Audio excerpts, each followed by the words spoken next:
The Manilow Method podcast is a production by Logan Allen and me, Barry Harris. Now, let's start the show.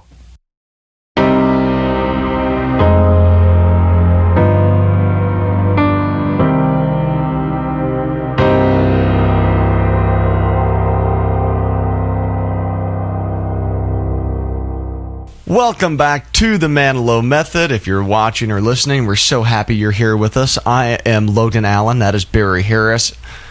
This is what we're doing. This is part 2 of our Season 2 finale. We are talking about the fantastic 2Nights live album released in 2003, recorded in August of 2002 in Holmdel, New Jersey.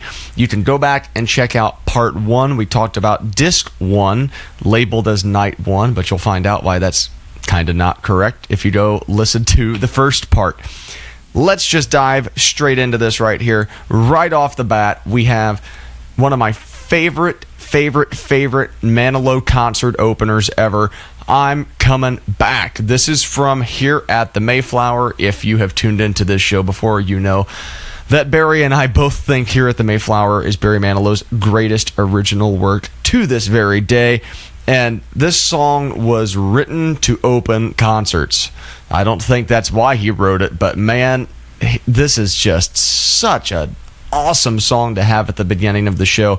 And I know when Here at the Mayflower was released, he started this tour, he was opening with this, and then when Ultimate Manilow, the Greatest Hits compilation, was released, he kind of semi-retired this. He wasn't doing it every night, he was only doing it sometimes, and he would open with some hits.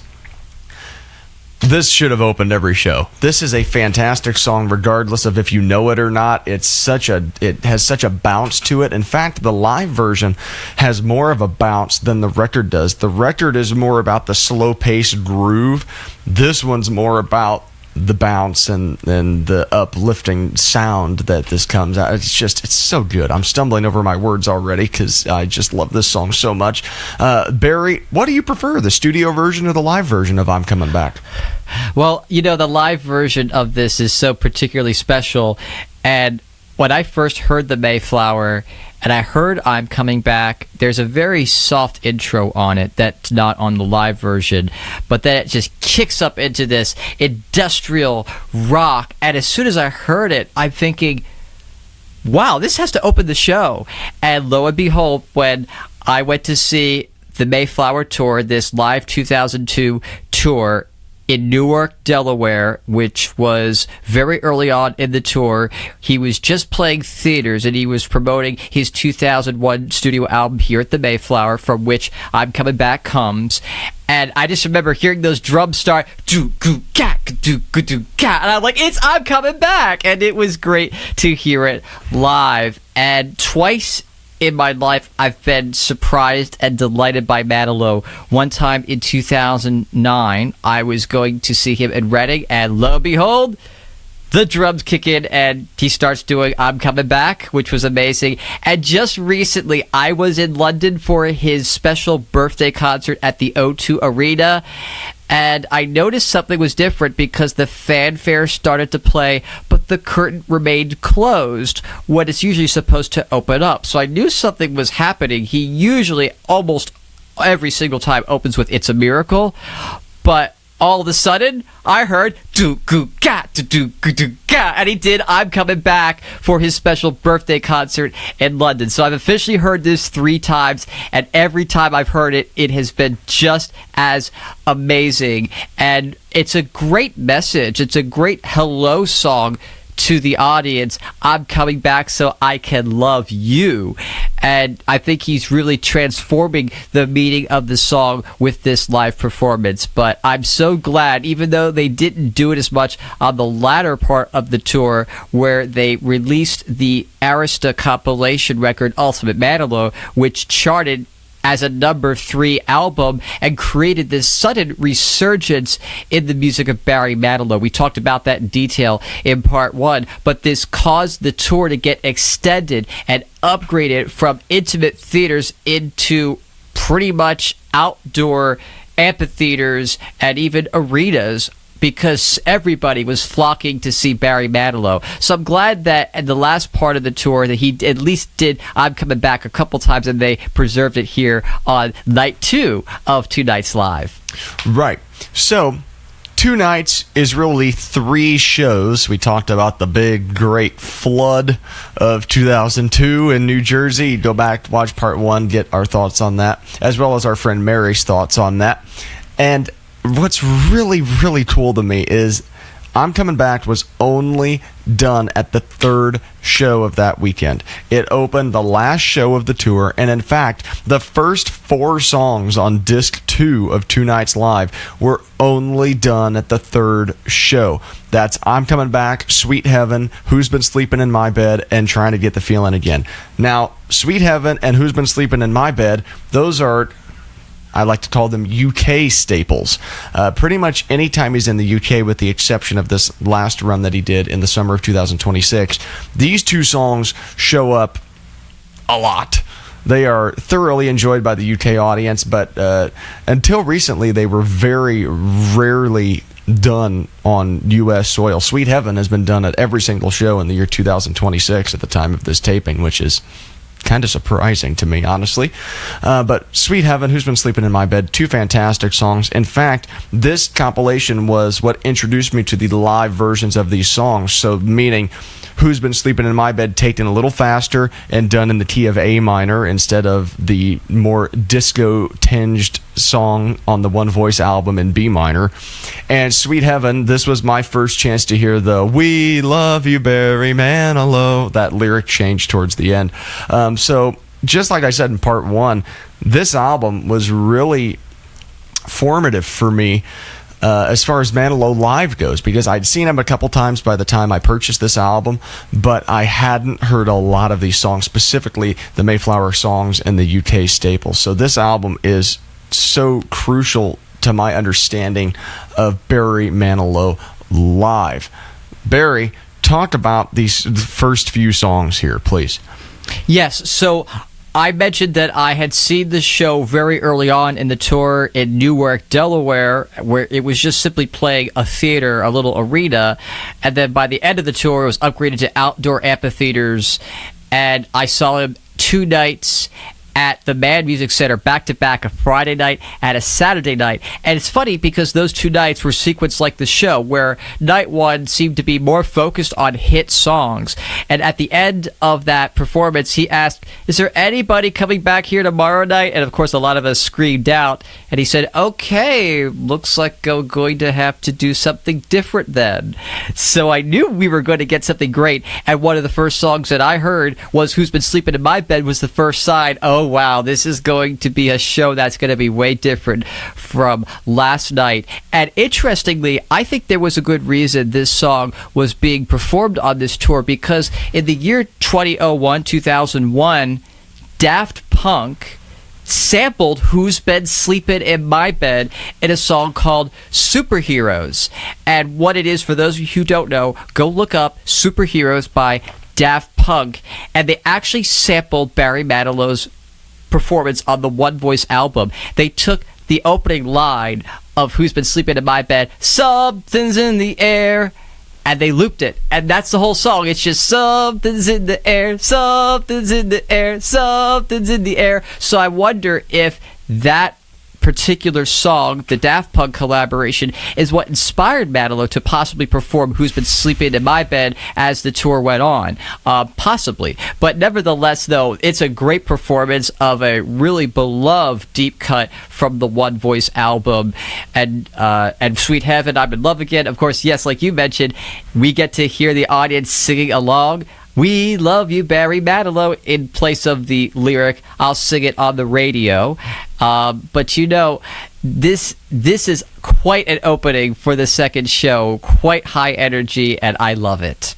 And it is important to mention the fact that, you know, a lot of these things are kind of sequenced out of order. A lot of these songs were kind of mixed matched to try to make the pacing good. But these first 3 songs were the first 3 songs of the 3rd show. So he came out and did these 3 songs just in this order. I would flip out if I was at that show. That's such a fantastic opening, and it's different than everything else on the tour, because normally there's a lot of hits right at the beginning. You're getting 3 deep cuts right out of the gate. And then on this album, on 2Nights Live specifically, we go into a couple of hits. Trying to Get the Feeling Again and Somewhere Down the Road. Trying to Get the Feeling Again, it's one of my favorite Manilow songs. It's one of my favorite Manilow ballads, and it's a great showcase of the fact that regardless of the memes and the tropes and the cliches, Barry Manilow does not need to employ a modulation to make a song powerful. This song stays in E flat the entire time, and it's fantastic. You could argue that since the verses are in C minor and then he modulates to 3 for the chorus, you could argue that that's a modulation, but to me, since it's all in the same diatonic scale, that's not a modulation to me. It's just an extension of where he's already at. So that's why I love this song, is he showcases a build and a strengthening of power in a song without changing the home key, which I think is a really cool thing to do. And this was also only done on show 3, so right out of the gate, we're getting a bunch of things from the last show showing how special he was making the final show of the tour. And I gotta say, Barry, I'll let you give your thoughts on this song in a second, but I got to get this out there. Just today, the day of this taping, I was listening to the album, I was compiling my thoughts, and I was going through and making a list of which shows in New Jersey each of these songs was performed at, so we could see if we could kind of speculate when each song was done. And I got to this next song, which is track 5 on disc 2, Somewhere Down the Road. And I looked at this spreadsheet database we have of set lists, and I don't see the song Somewhere Down the Road anywhere. So my first thought is, well, do we not have complete set lists? And I look at like our sourcing that we have, and they're pretty complete. So I looked at the track list again to make sure my mind didn't just conjure Somewhere Down the Road out of nowhere, because I've been known to make things up at certain points. But sure enough, Somewhere Down the Road is on this album. But according to our research, he didn't do it in New Jersey. So that begs the question, from which show was Somewhere Down the Road pulled from? I mean, if you saw this tour and you heard him do Somewhere Down the Road, I mean, there's probably a strong chance that you maybe heard the one that ended up on this album, because it was not done in New Jersey. We've read fan accounts from this exact tour as the tour was happening, and nobody mentions Somewhere Down the Road happening. It doesn't even mention where this was recorded. My mind is blown that they lied to us. So yeah, Somewhere Down the Road is not from the New Jersey shows. It's from somewhere else on the tour. And the one thing I will say is there are at least 3 songs that were done in New Jersey that were not included on this compilation. And with all this talk of Ultimate Manilow being in the air at the time, I think potentially the reasoning for including Somewhere Down the Road, other than those 3 other songs, which we'll talk about in a little bit, is because those 3 other songs weren't hits. And they were looking to, because, I mean, he just started this disc with 3 deep cuts. I'm sure they were kind of starving for another hit to put on this disc. So that must be why they got Somewhere Down the Road to fit in here, regardless of the fact that it wasn't recorded in this weekend. But I have to say, it kind of shocked me when I found that out. I hadn't really noticed that before, the fact that Somewhere Down the Road wasn't used. And he does it in the same way as the box set, the stripped down, just him and the keyboard arrangements. It's super beautiful. Again, regardless of what show it comes from. Barry, what do you think of these 2 hits?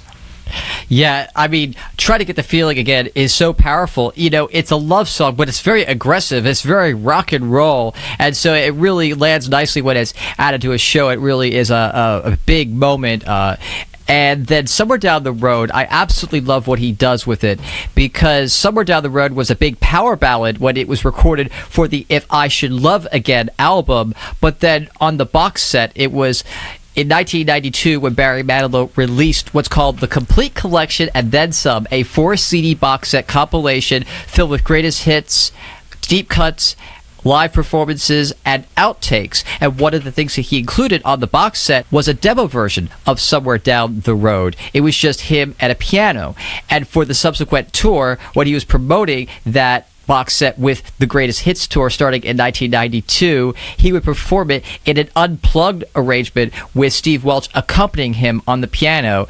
And this is something that he reprised right here for this 2Nights live CD. And really, this actually is a highlight for me. And in fact, to promote 2Nights live coming out, he actually went on, I believe it was the Late Late Show with Craig Kilborn. I don't know if it was Craig Kilborn or Craig Ferguson. I got to look it up. I know people in the comments will definitely know the answer to this.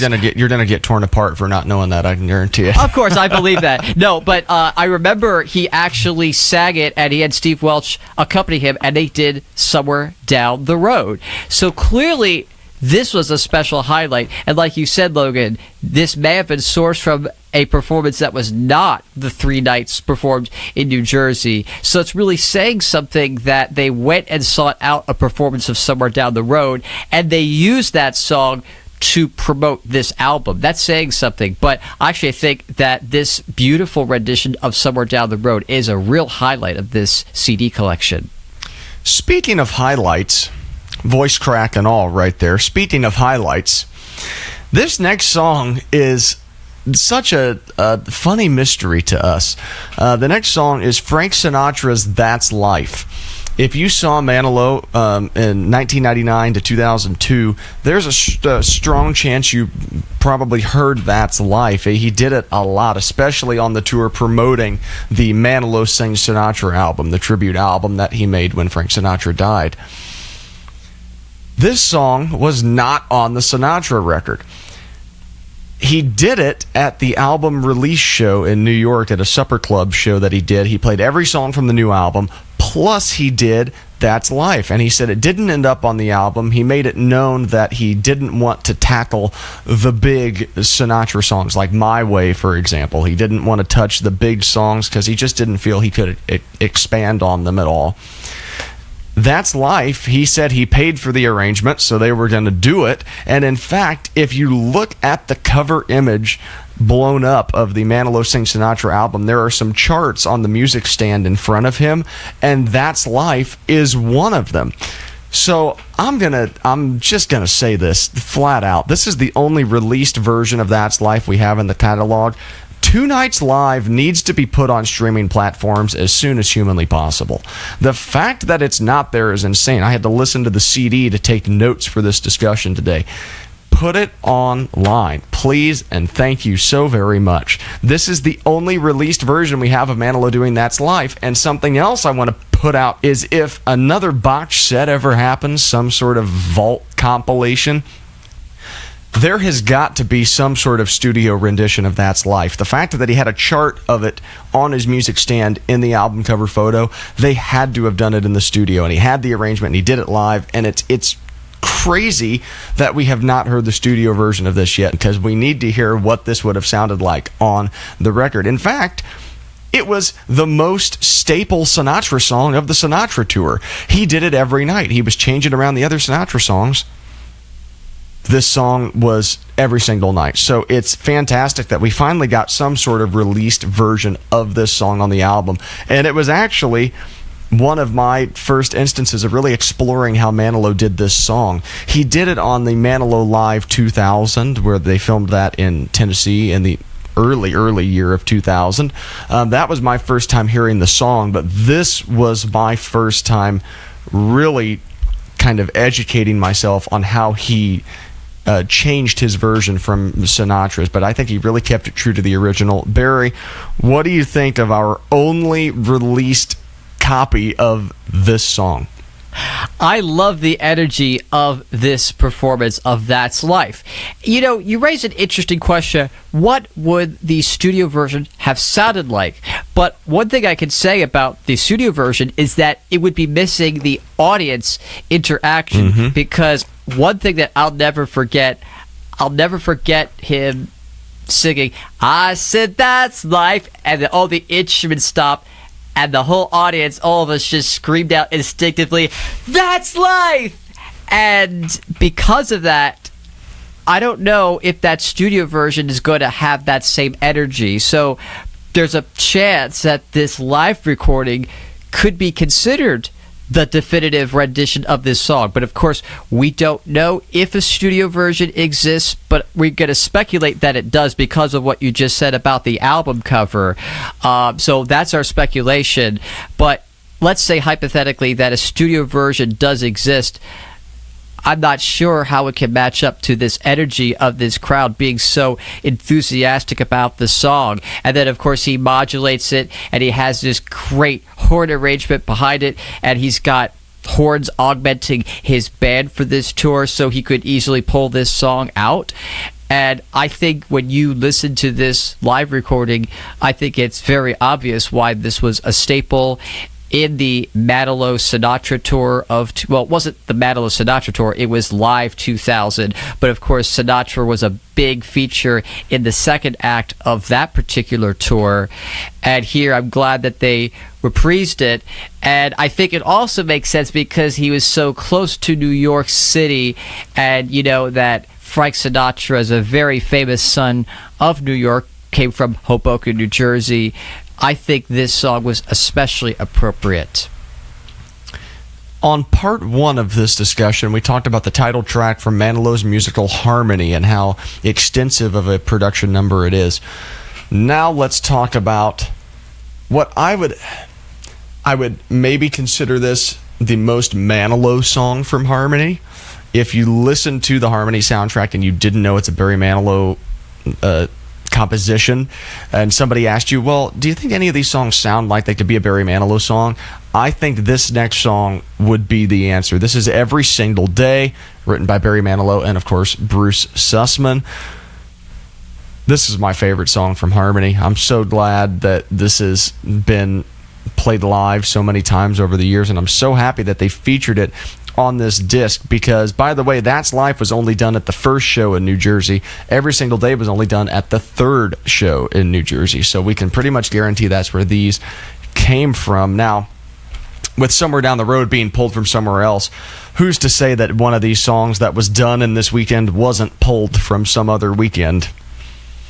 We don't know. They didn't list it out for us. They wouldn't make it that easy for us. You know, they probably knew 20 years from now Barry Harris and Logan Allen were going to be hosting a podcast about this, and they would have questions, and they wanted to leave us wondering. I wouldn't put that past them. Anyway, Every Single Day from Harmony is such a beautiful song, and this is, I think, one of the peaks of this live album, because not only do you have a passionate performance from Manilow, you have a passionate performance from one of the two projects he was really passionate about at the time. Here at the Mayflower is one, and Harmony, of course, is the other one. So you're getting double passion from him on this song. And he sets it up, and he talks about what the scene is like in the musical. And just this whole time, you can really feel how much this song and this concept and this production really means to him. The Barry, what does Every Single Day mean to you? Well, I mean, could it be one of the greatest Barry Manilow love songs of all time? Well, it's certainly a contender for that title because, you know, like you said, if you listen to the score of Harmony, listen to the soundtrack, and you're not told who composed it, I don't know if you could say, oh, that's Barry Manilow, because it's unique. You know, right. He really, I think he disappeared in a good way when it came to the Harmony soundtrack. He's not doing his typical tricks. He's producing a score that tells the story. But this one, Every Single Day, yes, this one's a dead ringer for the Manilow style. And I remember hearing it for the first time on the previous tour from the year 2000. I had never heard Every Single Day before, but I'll tell you what, when I heard it for the first time, it stuck with me. I remember what it felt like. I remember what it sounded like. I kind of remembered some of the harmonic structure to it.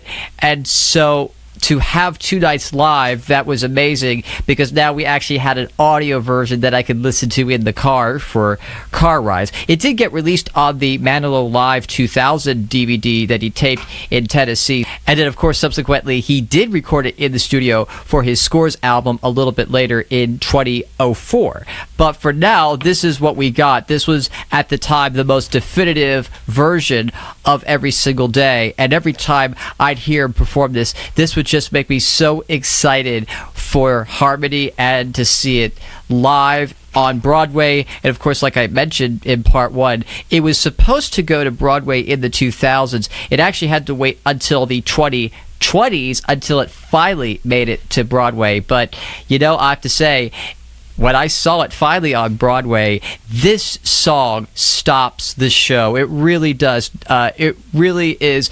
And I will say, interestingly, Manilow is giving you a version of this song as well as the title track Harmony that's suited for his voice, his vocal range, whereas the Broadway version is a completely different range for a different kind of a singer, maybe more of a tenor singer. So if you see the live version on Broadway, it's going to be a different flavor, but nevertheless, it's still a showstopper.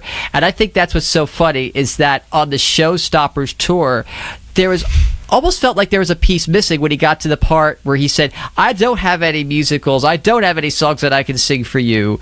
And so it's almost like he was begging to fill that void. And right after the Showstoppers tour wrapped, he went on a mission, and he went ahead and wrote his own showstopper. So every single day, every time that he has put this into the set list, it is always a highlight.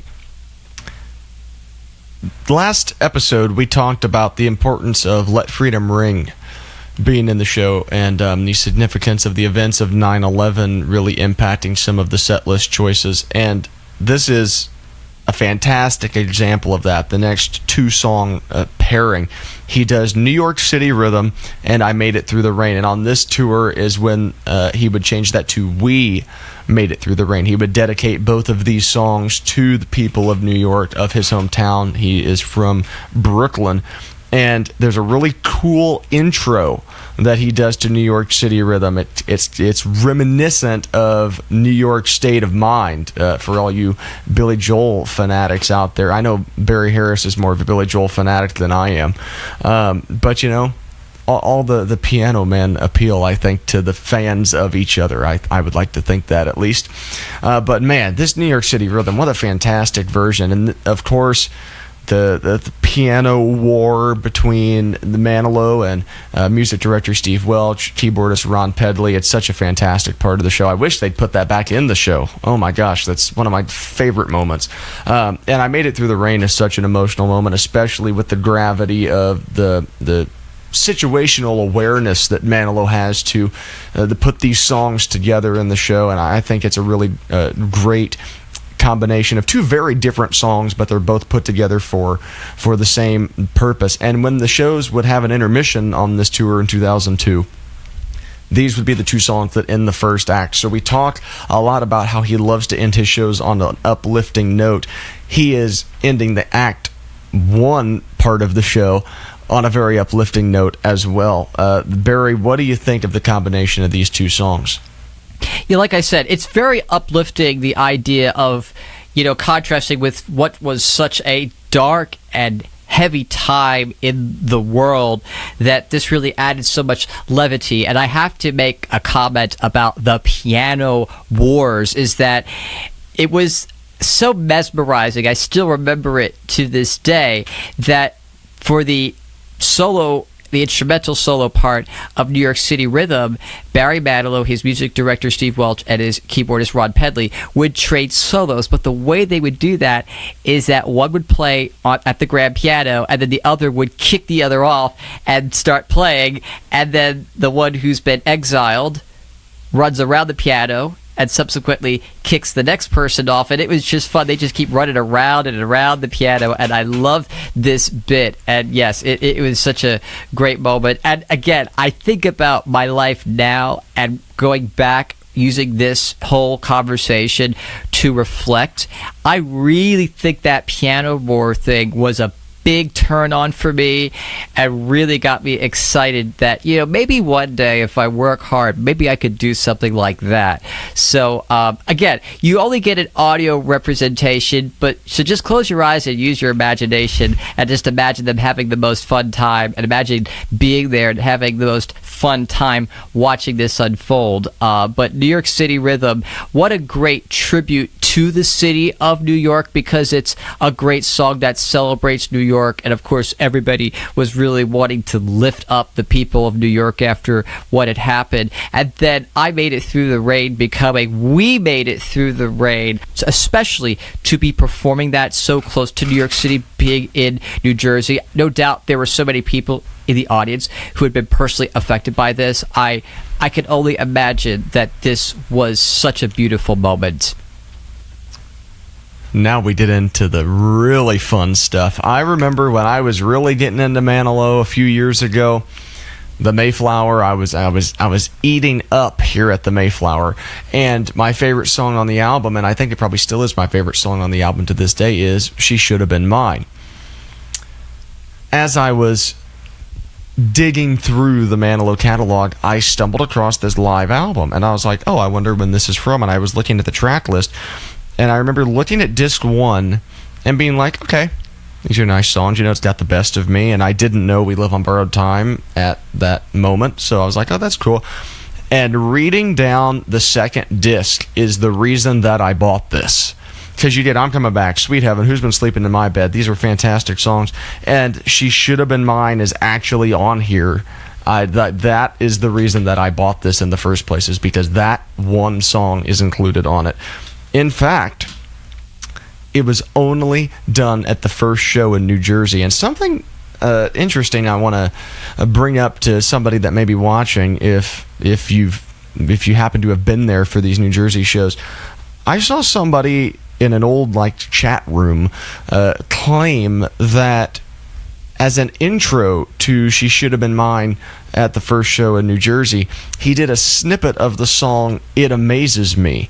That went on to be on Night Songs more than a decade later, but somebody claims he did a snippet of that song to lead into She Shoulda Been Mine, and after looking into the lyrical content, I can see how it would kind of be a little fitting to go into this song. I would like to ask if anybody out there can confirm that for us. I've only seen the one source on it, but if he actually did do that, I would be interested to hear that, and also if he did it more than once, because that's a pretty specific thing to add to the show. I would assume he did it like he does Somewhere Down the Road, where he has Steve Welch accompanying him on piano. That would make sense, because She Shoulda Been Mine is very stripped down.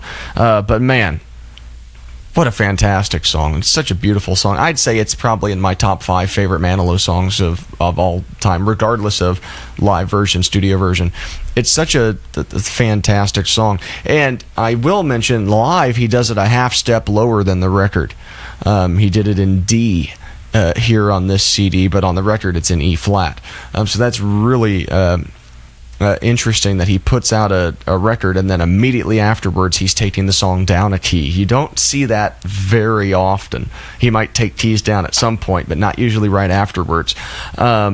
Then right after that, oh my gosh, we get They Dance, which is another whopper of a song from the Mayflower. I would say, aside from Turn the Radio Up over the years, I think They Dance has probably got the most stage time, because he took it to the Hilton, and he did it dozens and dozens of times. He even did it on the One Last Time tour in 2015, which is crazy. The fact that I was alive when he was still doing Mayflower songs regularly is just nuts to me. But Barry, take us through what makes these two specific songs from the Mayflower so special. Yes, so She Shoulda Been Mine is a completely different reading of it, because the studio version is just strings, and just a few simple instruments, but you've got piano accompaniment, and so it's a little bit different flavor for the live version, but nevertheless, it's such a great moment. It's a light ballad, but it's not too light, and I think that's what makes this work so well. And one of the things I want to point out about this particular performance is that on the Mayflower, it's sung by the elevator operator. And when you listen to the studio version, you don't get any information that indicates that it's the elevator operator singing. But when you got the United Kingdom release of Here at the Mayflower in 2002, they actually changed some of the versions, and he adds to the studio version in the United Kingdom for She Should Have Been Mine, going up to start the song, and at the end, going down. And when he performs it live, he ends it with "Go Down." So I thought it would be interesting to just highlight that he's made an artistic choice to really lean into the last part of this song being "Gone Down." I like to point out these artistic choices. You know, maybe they're just subconscious and they just happen, but maybe they are conscious decisions and they have a deeper meaning behind them. Again, we'll never know, but we point these out because that's what makes these live performances so amazing. Now, when it comes to They Dance, again, another great song to sing live. I absolutely could not wait to hear They Dance be performed live because I couldn't wait to get up and dance to this song. And one thing I want to really highlight on this version, he starts introducing They Dance, and They Dance begins with a recap of Come Monday, where he introduces the characters. And what's funny, he says, "Do you remember in 3B, it's Diane?" Well, remember what? He didn't sing Come Monday here on the record. Well, the reason why is he actually sang Come Monday earlier on the performance this is drawn from, but you don't hear Come Monday on the record. So, but they left in, he referenced back, "Remember in 3B, it's Diane." And by the way, I have to share something personal really quickly. My mom is Diane. So when we heard the Mayflower for the first time and heard in 3B, it's Diane, that was one of the most amazing moments of my mom's life ever so far. And so to actually be there in concert and watch him twice say Diane. So we have this great rendition, and again, we can see why this was a live staple for so long into the next decade. We forgot to mention here really quick, She Should Have Been Mine and They Dance were only done at the first show of this New Jersey weekend, and as Barry said, Come Monday was also performed at that, but it was not included on this disc. Now, let's talk about a couple songs that were exclusive to show number 3. The first of which is the Johnny Mercer lyric, When October Goes. The second of which is Manilow's cover of Garth Brooks's If Tomorrow Never Comes, which at the time of this taping in the summer of 2026, Manilow has been doing If Tomorrow Never Comes live, which is fantastic. So I read a fan's account of the third New Jersey show. They were talking about When October Goes, and I didn't quite understand the whole story, but I do know that he did When October Goes, and then he either didn't like the ending or whatever, and he knew that it was being recorded, so he said, "You know what? Let's do the ending again," and they picked it up from a certain point. And then, right when he got to the ending, some guy in the audience decided to shout, "I love you, Barry!" So, hence maybe ruining that take as well. But he didn't do it a third time. So, I think maybe they used the first ending and it wasn't as bad as he thought. Or maybe it's one of those things. Maybe they pulled this from another show. Who knows? We'll never know. When October Goes was a holdover from the last tour in 2000. It was performed fairly regularly in 2000, and so I'm glad that it was included. And what's so great about the inclusion of When October Goes here in this collection is that it checks the box for a Paradise Cafe reference. And when you think about this collection in its entirety, there's not too many things that were left out. And so I'm glad that Paradise Cafe, yet another magnum opus. There's quite a few projects that qualify as a magnum opus. There's many for Barry Manilow. Paradise Cafe is also one of them. One of the things you get to hear in this rendition is you get to hear the string arrangement, and that's not something that's on the Paradise Cafe record. And we actually learned through a Manilow TV episode that the string arrangement that you hear on this live version was arranged by Victor Vanacore back in 1983. You see, Barry Manilow wrote the song in 1983, and he put it in his show at the Universal Amphitheater at the end of 1983. And he mentioned from the stage that he had Victor Vanacore do an arrangement, and it sounds exactly like what you hear on this live album. And oh boy, is this string arrangement gorgeous. And so I'm so glad we get to hear it here. And then If Tomorrow Never Comes, who would have thought it was a stroke of genius to cover Garth Brooks? But I think what it is that Manilow heard the song and decided that he could relate to the song. And when he can relate to a song, then he pretty much has the use of all of his superpowers. Once he's connected and dialed into the song, he can make it work. And interestingly, you mentioned that Barry Manilow's been performing it live. As we've taped this right now here today, I just saw Barry Manilow sing If Tomorrow Never Comes. In fact, you and I both saw him do If Tomorrow Never Comes, and it was clear he was locked into the message of this song. You could just see that, we always say how Manilow, when he's performing, he's always thinking of something. He has a controlling idea in his mind of what the song means to him, and he acts it out on stage. It was very clear that was happening for If Tomorrow Never Comes. So I think whenever he calls it up in his set, like he did here on the 2Nights live album, I'm sure this was easy for him to really get into the message of the song.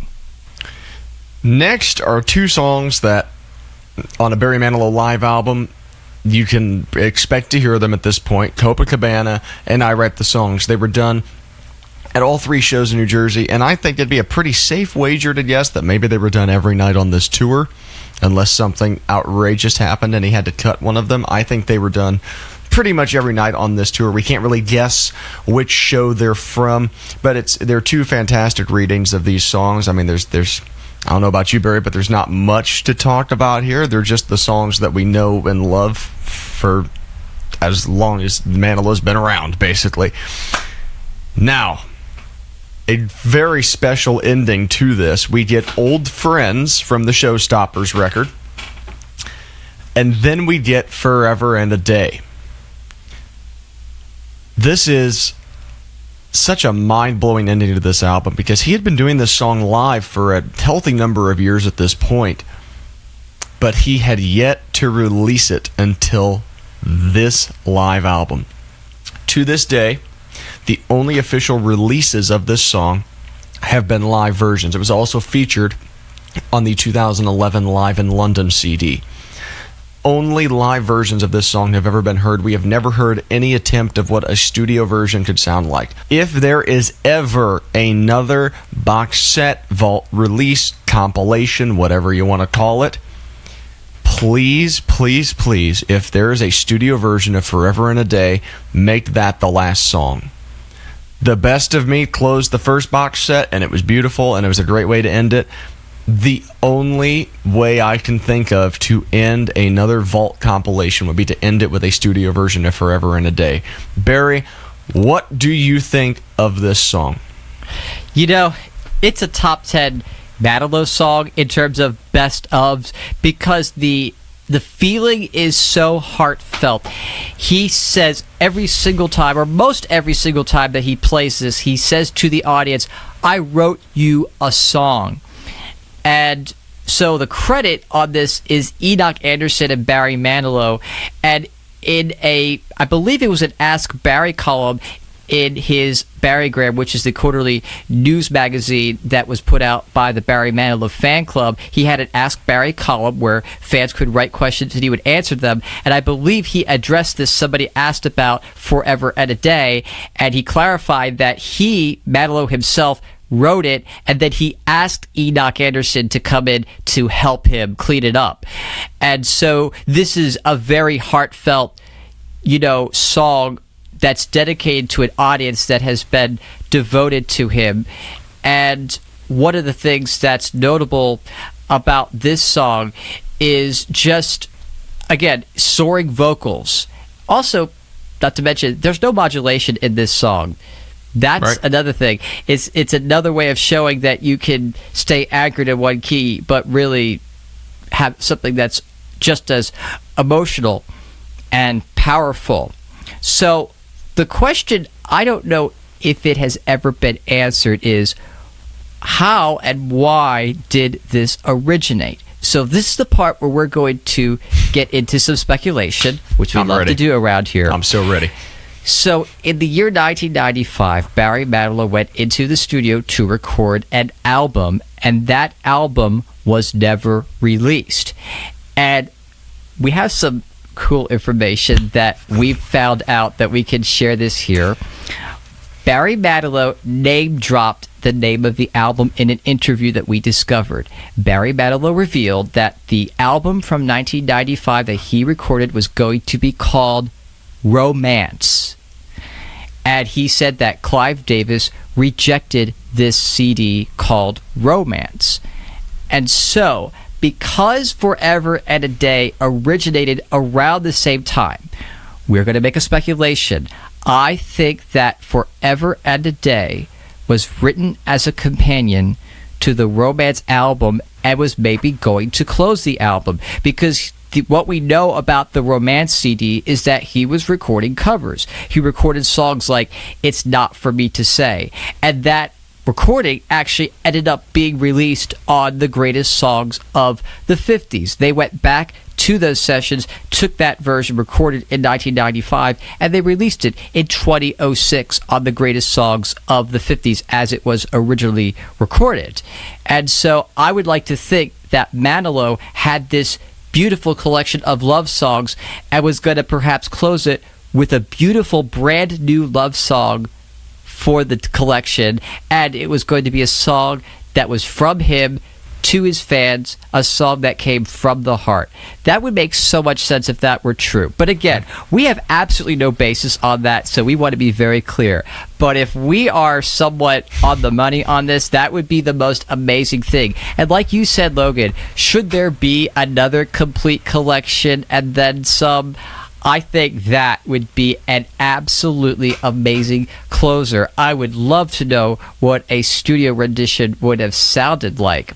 And I think another thing to consider is this song is very well orchestrated, so that would make a lot of sense that they had a chart and had recorded it, and they were able to take that chart and use it subsequently for other performances. And like you mentioned, Logan, it was performed live in London in 2011, and that was a show that featured an orchestra, and there is an orchestral arrangement that accompanies Forever and a Day. So I think that it may have been created for the purpose of this Romance CD, but we could be wrong, just to be clear. So we are speculating on that, but wouldn't that be amazing if that were true? But nevertheless, it's such a beautiful way to close out the shows. What this is used now is as an encore for very special audiences, and the most recent time that I heard it is I heard it in London in 2026. Thinking about these lyrics, what do they mean? They said we'd never last a week, a month, a year. It's about the relationship that Manilow has with his fans. And that really, I think he would probably tell you that it's been his fans, the years of unwavering loyalty that has powered his career. I think he knows that, he feels that, and his generosity may be anchored in the understanding that he's able to do what he loves to do to this day because these fans who, you know, we've come to know very well, viewers of our program, listeners of our program, we hear from all of you quite often. And I know that Manilow always says that all the time, that he's been lucky because of the fan support that he's had over the years. So for him to create an artistic statement that captures that, this couldn't have been done any better. And again, that's why it's a top 10 Manilow song for me. As we've talked about this album, I've realized just how fantastic every single one of these songs is. There is truly not, I know all these songs are in the catalog, but it's I can't imagine having a career like this where all of these songs are to your name. And I can't, I mean, he says it as often as he can, just the gratitude that he has for the fans, the gratitude he has for, like you said, all of the years of being able to do this. Over 50 years of making music like this is such an accomplishment. And the fact that there's 2 CDs here from this tour, and there's still a whole other CD's worth and more of material that was done on this tour is insane. Right now, post taping, Barry is going to add a list somewhere on the screen of all of the songs that were done on this tour that weren't included on this. I'm going to rattle some of them off. Do You Know Who's Living Next Door, Come Monday, and Brooklyn Blues. All 3 of those were done in New Jersey on this weekend, but were not included on this disc. Other songs from the Mayflower: Talk to Me, Not What You See, Freddie Said, Welcome Home. Some hits: Could It Be Magic, It's a Miracle, I Don't Want to Walk Without You. These songs were done. One Voice was done. Keep Each Other Warm, I Am Your Child. He did a couple more Sinatra songs. There are so many songs that were done on this tour. It's amazing to think that as they're on the road going from city to city, they still had the capacity to make this many changes across a 6-month period, and still keeping the show fresh, still keeping everything in the show that needs to happen. Your Mandys, your Copacabanas, all of those songs still happening. They were able to weave in all of these songs, take some out, add some in. Yeah, the art of the set list is an art that I really appreciate, and I know that Barry appreciates it too. So if we have any other fellow set list nerds in the audience, please write us. We have a lot to talk about. Barry, is there anything you want to do to wrap up our discussion here of not only 2Nights Live, but as the Mayflower Ultimate Manilow Tour as a whole? Yeah, so the one highlight that is not included on this particular CD of the tour, I was there for night 2 at the Mann Music Center in Philadelphia, the Saturday night performance, and he performed what I guess we like to call the Deadly Medley. And it's a medley of dance songs, starting with the song Wild Places, which was an outtake that was included on the complete collection, and then some box set from 1992 that we mentioned. And he did it. That was the first song in the medley. Then he went into I'm Your Man from the Manilow RCA album. At the time, those 2 songs were fairly rare and were hardly ever done, especially at that time. And then he went into the up-tempo Could It Be Magic and performed his signature dance move that all the female audience members seem to really love. And I'll tell you what, that was the highlight of that show for me, hearing all those songs mashed up together. I just remember leaving there thinking this was like one of the greatest shows I've ever seen, and it still remains in my top 5 of all-time Manilow performances that I've witnessed. Was that night too. And like I said, this tour I think was my second favorite tour of all time. Probably number 1 for me is the one he's on now, the one where you could go right now and see him in person. Nothing's going to beat that, but my second favorite is this one. And Live on Broadway is also another big favorite of mine. I think that's well known to longtime listeners of our program. I've name dropped the Live on Broadway tour of 1989 as being another favorite of mine. But this tour, I mean, like you said, Logan, it had such a range of songs that you never knew what was going to happen on a given night, and that is what made this tour so special. And I almost wish, if I had a time machine, that I could go back, rent a car, and just go to every single city where this tour played and watch it over and over, and watch the changes and watch the evolution of this show. I would have loved to have done that, but again, if you weren't there, or if you were there and remember it, this 2 CD 2Nights Live is such a great way to relive those memories. All right, Barry, this is it. We are wrapping up season 2 right here, right now. This is the finale. This is the climax of this episode. What's happening right now?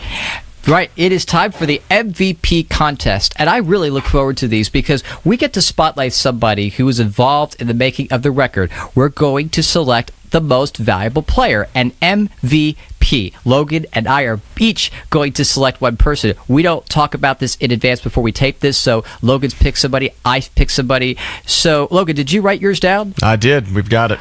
Okay, so we're going to show it to the camera and we're going to announce it. We're going to see it for the first time. So on the count of 3, we're going to show our papers and we're going to announce our pick. Okay, ready? 1, 2, 3.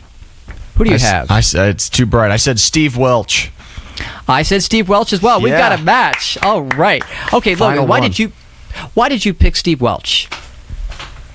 So, in being not only the kind of head piano player of the show, I mean, without him, we wouldn't have those moments like She Should Have Been Mine, You're There, Somewhere Down the Road. We wouldn't have those moments, and those are really standouts for me on this compilation. But as the musical director, I mean, you have such a weight on your shoulders. The sound and quality of the band's performance is kind of on you. It's on everybody individually, but as the musical director, if something is not going right, Manilow's going to turn to Steve and be like, what's up? What's happening? So I just think without Steve, this album and this tour and the way they were able to present it would not have been possible without his guidance and his expertise, and just night after night being such a fantastic piano player and conductor, and just being able to wrangle that many people and make it sound like such a well-oiled machine. I absolutely had to give him the MVP. What's your reasoning? Yeah, actually the same reason as you, Logan. He brought all this together, and that's an impressive feat. Such a huge catalog of music that had to be ready. But I also want to highlight, like I said earlier, Steve's performance on Somewhere Down the Road accompanying Manilow. That's such a great match, and I'm so glad that's on this particular record. So, well-earned Steve Welch, MVP of 2Nights Live, unanimously awarded by Logan and Barry. Ladies and gentlemen, thank you so much for sticking with us here. This is a very long episode, but we're so happy that you have stuck with us for this long. If you're still listening or watching, if you haven't already, subscribe to our channel on YouTube. That's The Manilow Method. Find us on Facebook and Instagram. That is at The Manilow Method as well. You can write to us at themanilowmethod@gmail.com to give us all of your thoughts. And in fact, before we go, we want to pose one more question to you. We would like you to tell us, did you see a show on the Here at the Mayflower tour in 2002? And we would like you to tell us which songs from Here at the Mayflower you heard. There are some songs that have eluded us to this point as to we don't know if they were ever done live. Specifically, the song Some Bar by the Harbor. If you could tell us if you heard that song or whatever Mayflower songs you remember hearing, and if you could tell us what city you were in when you heard those songs, that would be fantastic. So the Manilow Method at gmail.com. We thank you so much for your support. We thank you so much for sticking with us. This is the end of our second season. I can't believe we're already here. This second season has been a big period of growth and learning how to do this and making adjustments from season 1 until now. And we're so happy that you've survived these growing pains with us. And I would like to apologize for the long break where we were doing nothing, but we're so happy we were able to come back this summer and give you a higher level of quality of material and content, and we're so happy that you've joined us for this journey, going through the depth of Barry Manilow's catalog, and we cannot wait to talk about more amazing Barry Manilow music and history, and just talk about the man's legacy in future seasons. We don't know when we're coming back, but we have some extra things we're going to be showing you in the next few weeks to come. So once again, I'm Logan Allen. That is Barry Harris. We will see you very soon for the next season of The Manilow Method.